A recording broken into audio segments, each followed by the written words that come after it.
السلام عليكم ورحمة الله وبركاته. بسم الله الرحمن الرحيم، وبه نستعين، والصلاة والسلام على سيدنا محمد وعلى آله وصحبه وسلم. معاكم عبد الله محمد من قناتكم حياة الريف المصري، والنهارده معانا الأرنبة البابن ديت والدة. هنشوف طبعا الخلفة بتاعتها، وهنشوف طبعا لو كنا هنعمل تبني، لأن كان عندي أرنبة من يومين كده ولدت 2 بس. فنشوف طبعا دي لو والدة عدد هناخد منها برضو، وهنشوف هنعمل تبني ازاي، وهنشوف خلفة الأرنبة التانية، وهنشوف طبعا واحنا شغالين مع بعض كده شروط التبني الصحيح هي ايه. لان طبعا مش احنا مش بنشيل ارانب هنا ونحط من هنا وخلاص، في طبعا طريقة لازم نتبعها عشان الارنبة تضرع عليهم زي ما يكونوا ولادها، وتبدأ ان هي تتعامل معاهم زي ولادها، ويكونوا مناسبين لحجم وشكل الولاد بتاعتها، عشان طبعا ما يبقاش فيه ارانب كبيرة عن ارانب، فتبدأ ان هي تختلف في جوة الرضاعة، يعني ارانب تلحق ترضع وارانب لا. قبل ما نبدأ الفيديو يا جماعة اعملوا لايك للفيديو، واللي لسه مش مشترك في القناة يشترك ويفعل الجرس عشان يوصله كل جديد.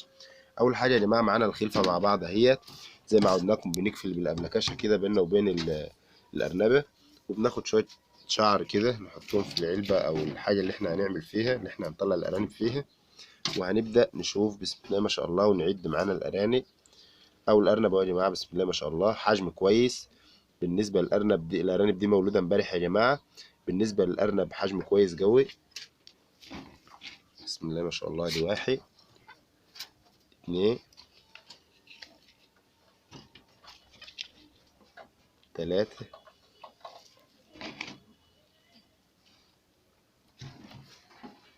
4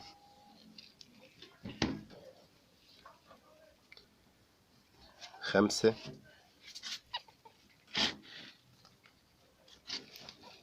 6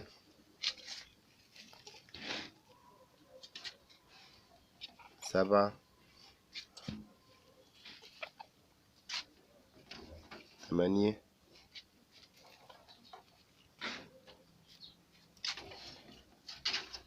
ادي 9. وهنشوف طبعا العيش زي ما عودناكم، في حاجة ميتة، في أي حاجة غلط بنشيلها طبعا. الكرتونة زي ما عودناكم برضو محطوطة تحت العيش اهيت، عشان الهواء طبعا ما يخشش من تحت. هنبدأ يا جماعة ان احنا نشوف طبعا معانا الارانب. واضح ان الارانب الاحجام بتاعتهم مش واحد، يعني في ارانب كبيرة، في ارانب صغيرة، في ارانب حجمها كبير، في ارانب حجمها اصغر شوية. فهنبدأ ان احنا طبعا ادي الارنبة اللي احنا عاوزين نعمل عندها تبني. الارنبة ديت بابيون احمر اهي. الارنبة ديت والدة 2 هما، 2 هم مفيش غيرهم في العش. هنشوف طبعا الاتنين دول حجمهم كبير. وهنشوف طبعا معانا، هنشوف الابلكاشة ديت لانها عاوزة تعض هي.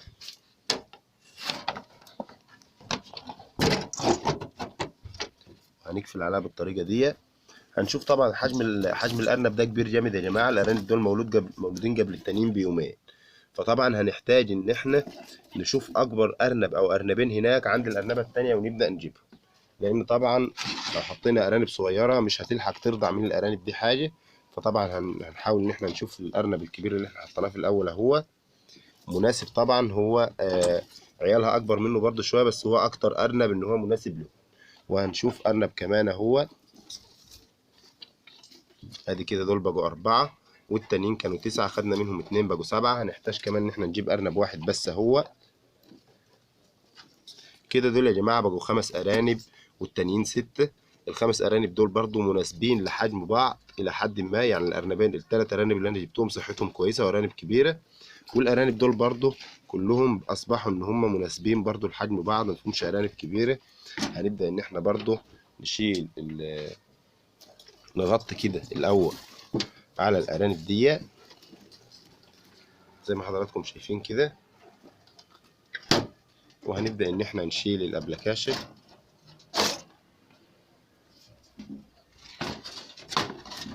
وهنيجي طبعا على الأرنبة ديت ونحط لها ولادها هما. طبعا يا جماعة لا دي هتحس إن إحنا عملنا حاجة، ولا دي هتحس إن إحنا عملنا حاجة. كل التركاية في الموضوع إن إحنا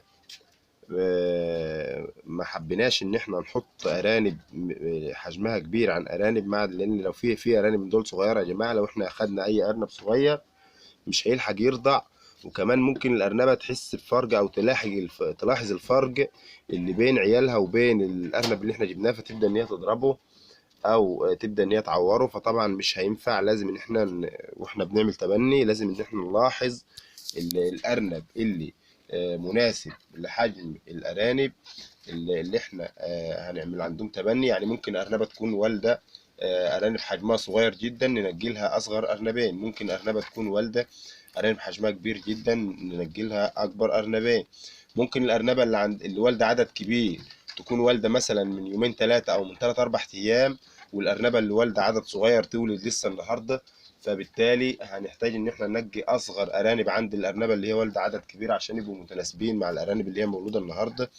فلازم ان احنا يا جماعه نعمل تناسب بالنسبه لحجم الارانب بينهم وبين بعض واحنا بنعمل تبني. ولازم ان احنا نقفل على الارنبه، ما ناخدش الارانب قدامها او نحط ارانب قدامها، نقفل عليهم بالطريقه اللي احنا وريناها لكم ديت، تقفل بكرتونه او بلاكاشه او اي حاجه. بكده طبعا بنكون وصلنا لنهايه الفيديو. لو الفيديو عجبك اعمل لايك للفيديو واشترك في القناه لو انت لسه مش مشترك، وفعل الجرس عشان يوصلك كل جديد. والسلام عليكم ورحمه الله وبركاته.